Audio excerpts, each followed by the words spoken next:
The air was warm, and the sun was shining, and every pony in Ponyville was having a glorious day. The town square was bustling and crowded, and busy ponies filled the streets. All the pony folk seemed to have somewhere specific to be. All except Rainbow Dash. Her place was in the sky. She tore freely through the air, speeding one way and then the next, buzzing the treetops and racing the wind. The blue Pegasus swooped over a schoolyard, much to the delight of the children, then climbed several hundred feet and dove, streaking downward as fast as she could. Seconds before hitting the ground, her wings flew open and pulled back into the clear blue. Rainbow felt alive. Suddenly, Dash remembered that she had somewhere to be. She was supposed to meet Pinkie Pie in 5 minutes. Dash had gotten so caught up in her exercises that she'd nearly forgot that Pinkie had asked to meet her at Sugar Cube Corner at 3. Pinkie hadn't said why or what they'd be doing, but Dash knew that with Pinkie, it could be anything. Dash wasn't sure if she really wanted to go, though. She was so engaged in her stunts that she thought about blowing Pinkie off to continue flying. But Dash's conscience got the better of her. She knew that it would hurt Pinkie Pie's feelings. After all, Pinkie had said it was going to be something special, just for the two of them. Dash considered it and thought, why not? What does she have to lose? Heck, it might be more pranking. Pinkie might have found a bunch more fun stuff to pull on folks. And they'd had so much fun the last time. Dash kicked into overdrive to make up for lost time and sped to her appointment. When Dash walked into the store, she was immediately greeted by her host, who was bouncing in excitement. "Yay, you're here! I've been waiting all day," said the jumping pony. "Sorry if I'm a little late, Pinkie. I was doing my afternoon exercises and lost track of time," Dash apologized. Pinkie giggled and responded in a gleefully reassuring tone. "Oh, that's okay. You're here now. What's a few more minutes? I've been so excited thinking about all the stuff we're gonna do. I haven't stopped bouncing since I woke up. I almost forgot to breathe. I've been so happy." Dash gave a slightly uncomfortable laugh. She had always appreciated Pinkie Pie's friendly, outgoing way of life, but Pinkie's overabundant enthusiasm almost creeped her out. Dash maintained a polite expression. However, if Pinkie was this worked up, whatever she had planned must be good. "So, you ready to get started, Rainbow Dash? I've got everything all ready," the pink pony said. Dash psyched herself up. "You betcha, Pinkie. So what do you got planned? We gonna prank somebody? I got a couple of good ones I've been thinking about. Or maybe you got some stunts you think I should try? Or perhaps making cupcakes," Pinkie happily announced. "Baking." Dash was disappointed. "Pinkie, you know I'm not good at baking. Remember last time?" "Oh, that's not a problem at all. I only need your help making them. I'll be doing most of the work," Pinkie explained. Dash thought about it for a second. "Well, alright, I guess that's okay. What exactly do you need me to do?" "That's the spirit! Here you go!" Pinkie handed Dash a cupcake. Dash was puzzled. "I thought I was helping you bake." "You will be! I made this one just for you before you got here."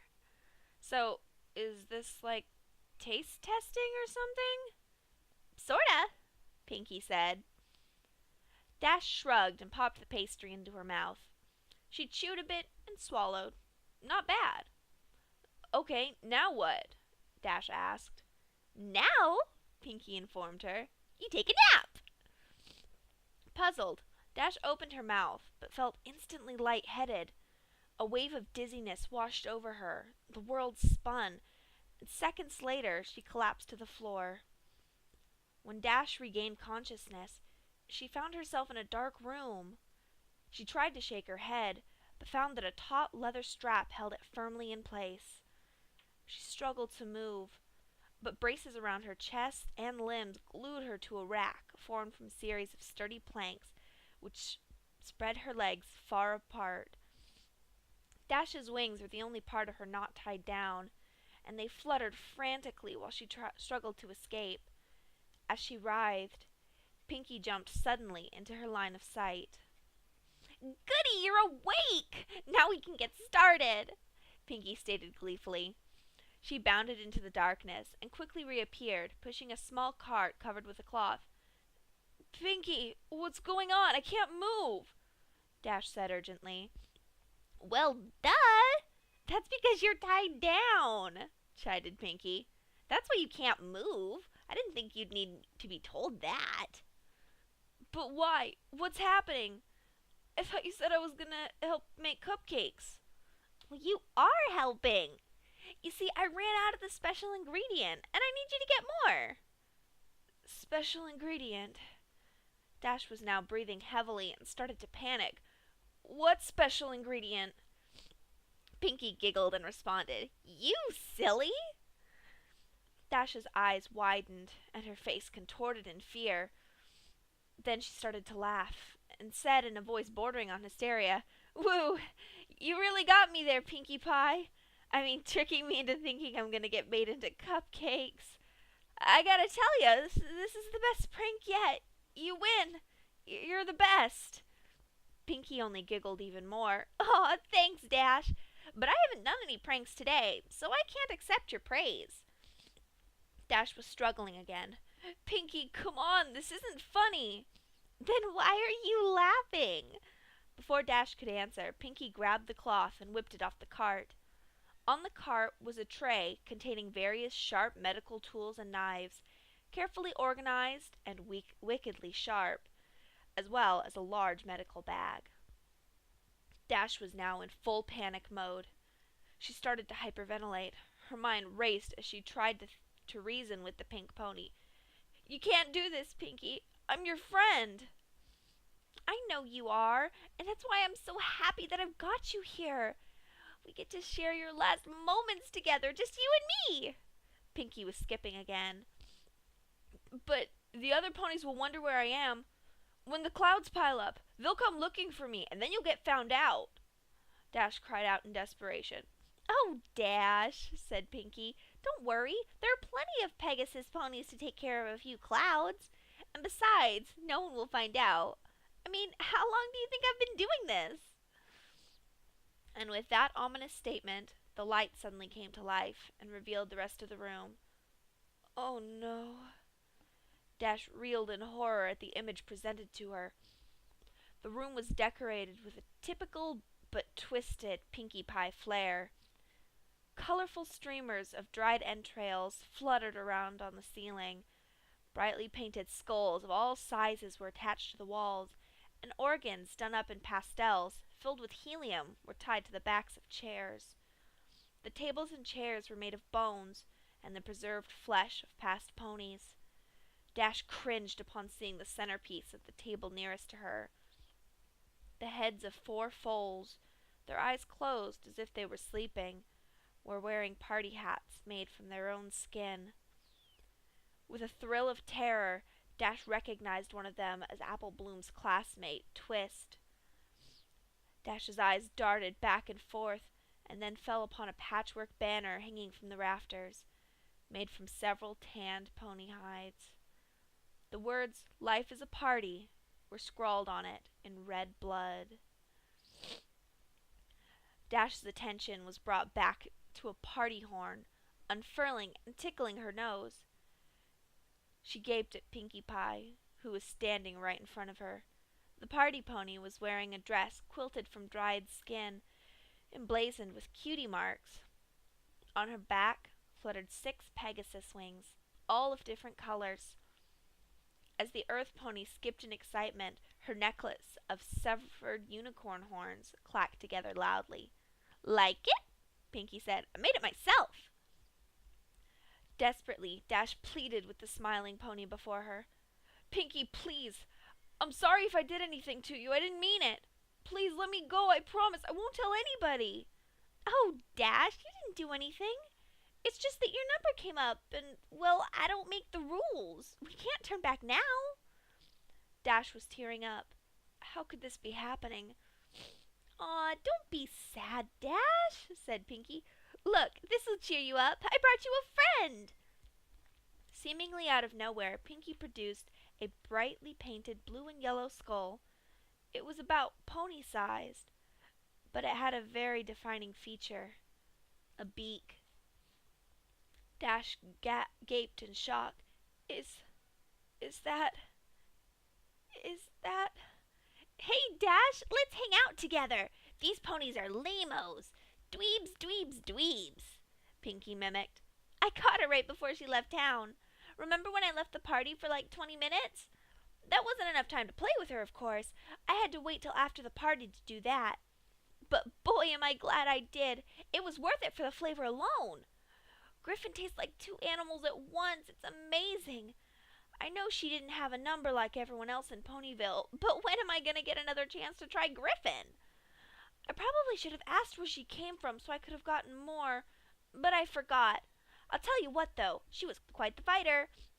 She lasted a long time, which was a lot of fun for me. I got the chance to play with somebody other than a pony and try new things. It's too bad she had such a meanie mouth. She said so much bad stuff, I had to take her tongue out. You know, bad language makes for bad feelings, Rainbow Dash. Dash didn't have anything to say. She sobbed and writhed against her tight bonds. Well, said Pinkie with an air of finality, that's enough reminiscing. It's time to begin. Putting down Gilda's skull, the pink pony gripped a scalpel in the cleft of her hoof and walked over to Dash's right flank. Without any flair, Pinkie placed the blade an inch above Dash's cutie mark and began a circular cut around it. Dash shouted in pain and tried desperately to pull away, but the braces held her still. Finishing the incision, Pinkie grabbed a curved skinning knife from the tray. Screwing up her face in concentration, she worked it under Dash's skin and sliced the hide away from the muscle. Dash ground her teeth as she tearfully watched her flesh peel off. Pinkie then moved to the other side and repeated the process on Dash's left flank. Once she'd finished, Pinkie held up both cutie marks in front of her friend and started waving them like pom-poms. Dash just whimpered, her thighs burning like nothing she'd felt before. Placing the ragged patches of skin down, Pinkie selected a large butcher knife and walked behind the Pegasus. I hope you don't mind. I think I'm gonna wing it now. Pinkie laughed. She grabbed Dash's left wing in her mouth and played with it for a few seconds, yanking it back so the sharp pain reignited the fire in Dash's flanks. Then, stretching the wing out, Pinkie brought the blade down hard at the base. Instantly, Dash screamed and thrashed her appendage. The movement threw off Pinkie's arm. She tried to hit the mark again, but missed, and carved a huge slice into Dash's back. Dash, you gotta stay still or I'll keep missing, scolded Pinkie as her friend howled. Pinkie took another whack and hit her target. She swung again and again. Blood sprayed into the air, but Pinkie realized she wasn't getting anywhere. The blade just wasn't going through the bone. Huh. Guess I forgot to sharpen it. I'll try something else, stated Pinkie matter-of-factly as she tossed the knife over her shoulder, embedding the blade in the table. Through the haze of pain and tears, Dash heard the sound of a metal box opening and closing. Got it. Say, Dash, do you know why they call it a hacksaw? It doesn't hack. Hacking is what I was doing with the knife. This is a saw. I don't get it.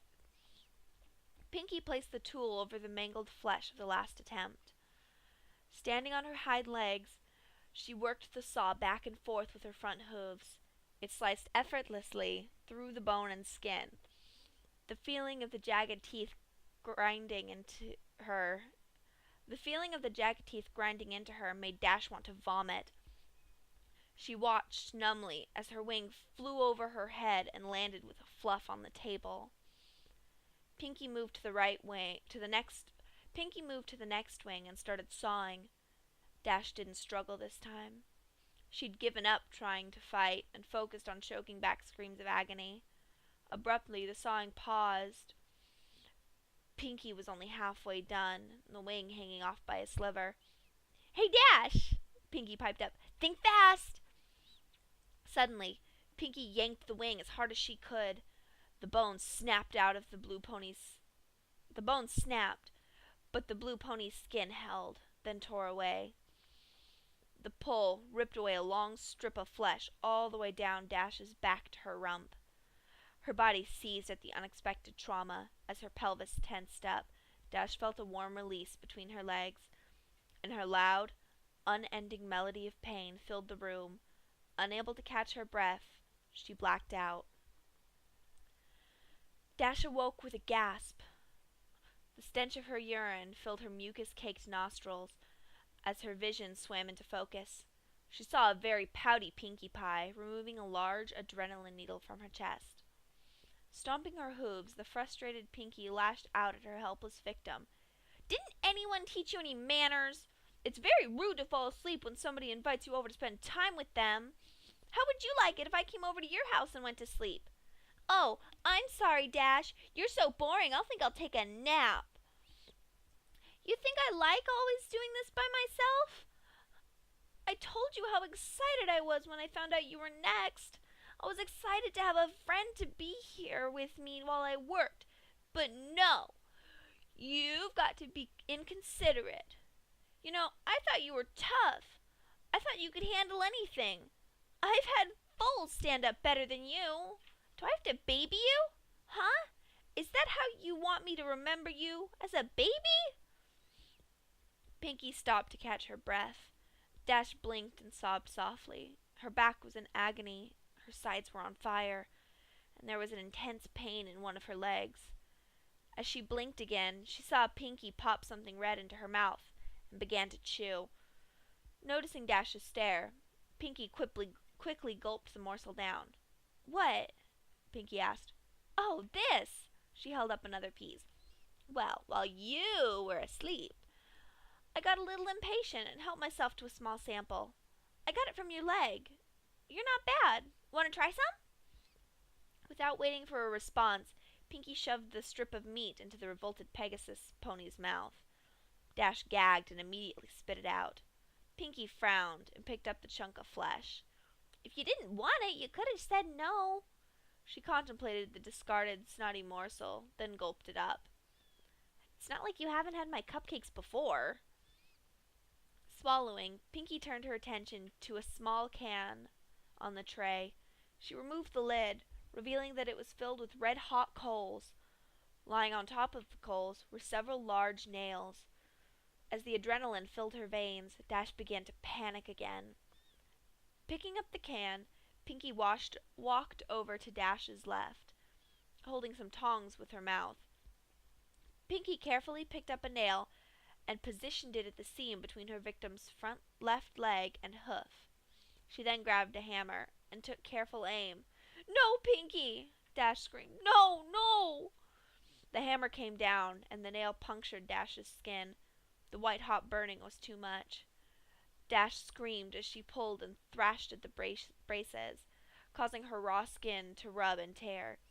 Pinkie tried to line up another nail, but couldn't find her aim, and let out a frustrated grunt. When Pinkie brought the hammer back to take a wild swing, Dash burst out crying and begging, "Please stop! Please! Please stop!" Pinkie rolled her eyes, putting down the hammer and tongs. She walked back in front of her friend and stared pensively at the broken Pegasus. Gilda didn't even cry this much when she had a live Paris sprite stuffed down her throat. Pinkie thought for a minute about what to do next. Then a sudden spark of inspiration. Rotating a wheel on the rack, Pinkie laid Dash on her back, then moved to Dash's hind legs, bringing the can with her. Picking up her tools, Pinkie drove a searing hot spike of metal directly into the bottom of Dash's hoof. As Dash yelled in pain, Pinkie moved around and drove a second nail into the other hoof. Next, Pinkie went back to her cart and located an enormous battery and controller, which she dragged over to where she was working.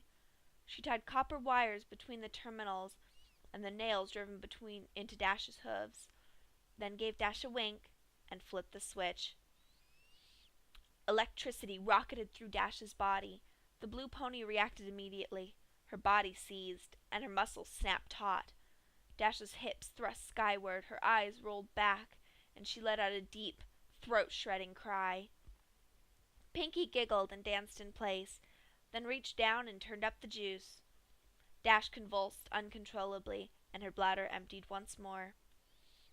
After about 5 minutes, Pinkie shut off the power. Wisps of steam rose from the singed fur around Dash's hooves, and the area reeked of cooked flesh and burnt enamel. Pinkie rotated Dash upright again and tried to snap the drooling, delirious pony back to attention. "Dash! Dash! Rainbow Dash, wake up!" Dash moaned and managed to give a modicum of weak acknowledgement. Pinkie studied her handiwork, then reached around the medicine bag and produced a large syringe. "All right, time for the last round." Dash focused blearily on the needle, which Pinkie took as a question as to what it was. "This is a little something to take the pain away," Pinkie informed Dash as she walked around to her victim's ruined back. Dash flinched as Pinkie jabbed the needle into the lower part of the blue pony's spine. Moving in front of her friend again, Pinkie leaned down and elaborated. "In a few minutes, you won't be able to feel anything below your rib cage. Then you'll be able to stay awake to watch the harvest." Dash started to cry again. "Pinkie." "Yeah? I want to go home," Dash sobbed. "Yeah, I can see wanting to do that," replied the party pony. "Sometimes I just want to give up. Just say I'm done with this mess and go to bed. But you know what? You can't shrug off your responsibilities. You gotta pull yourself up and meet the challenges head on. That's the only way you're gonna get ahead in life." Dash hung her head and cried. Minutes passed as the drug took effect. Eventually, Dash was completely numb from her chest to her flank. At this point, Pinkie approached with a scalpel, glancing at Dash and smiling. Pinkie made a long horizontal cut across the Pegasus pony's pelvis, just above her crotch. Moving up Dash's body, Pinkie made a similar incision under her rib cage. Finally, Pinkie made a long vertical cut down Dash's stomach, connecting the first two. "Looks like I've got my eye on you, Dash," Pinkie giggled. With the moist, gooey sound, the flaps of skin opened. The sight of her own organs and the lack of feeling caused Dash's breathing to intensify. Pinkie carefully sliced open Dash's abdominal sac and grabbed her large intestines. As she separated the organ from the rest of the digestive tract and pulled it out of the new cavity, Pinkie grew jovial, laughing as she gutted her friend. Pinkie began to make jokes. Dash, growing weaker from this new source of blood loss, tried desperately to shut out the macabre comedy act. "Look at me, I'm Rarity," Pinkie laughed, slinging the intestinal tube around her neck and spraying blood in all directions.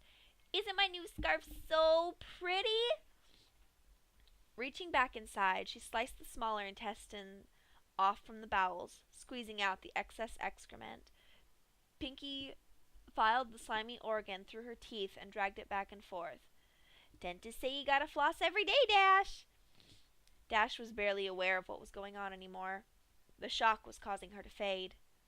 Disappointed, Pinkie dived back into the blue pony's guts, ramping up her routine. "Aw, don't go yet, Dash." Pinkie started pulling out the rest of Dash's organs, pausing with each removal. "I know I can be a real pancreas, but I'm just kidney with you. You just gotta learn how to liver it up. Boy, these jokes are getting bladder. Guess you gotta develop a stomach for them."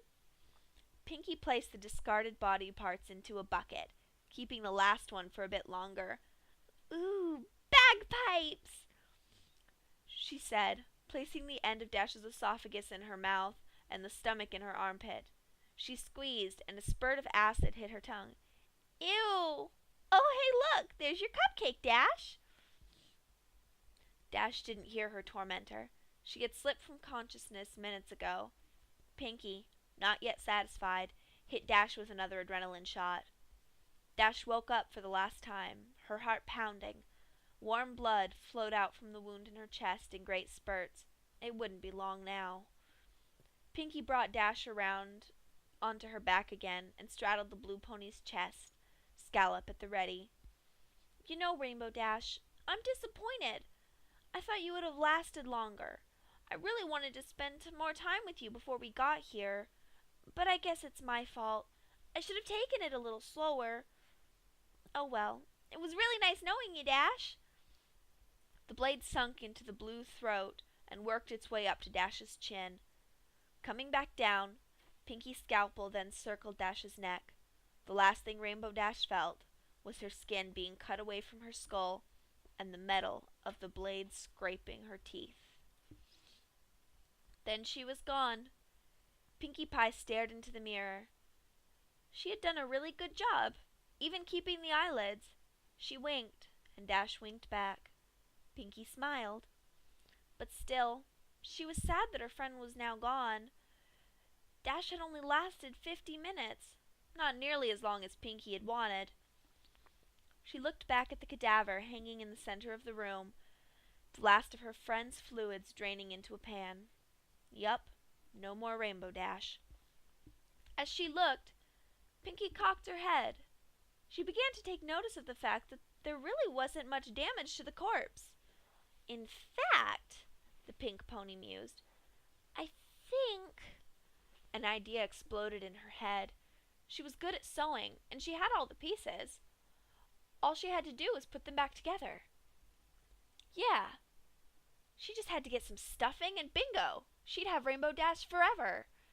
In fact, thought Pinkie, that's what she'd do to all her best friends when their numbers came up. She was so excited she skipped right over to the body with her Skinner to get started. The cupcakes could wait. Pinkie Pie had a friend to make.